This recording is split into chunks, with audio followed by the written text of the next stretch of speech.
بسم اللہ الرحمن الرحیم۔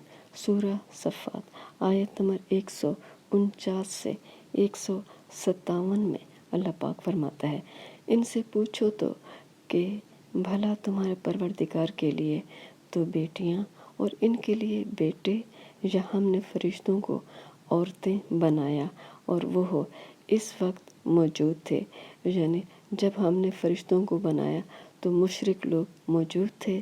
دیکھو یہ اپنی جھوٹ بنائی ہوئی بات کہتے ہیں کہ اللہ کی اولاد ہے، کچھ شک نہیں کہ یہ جھوٹے ہیں۔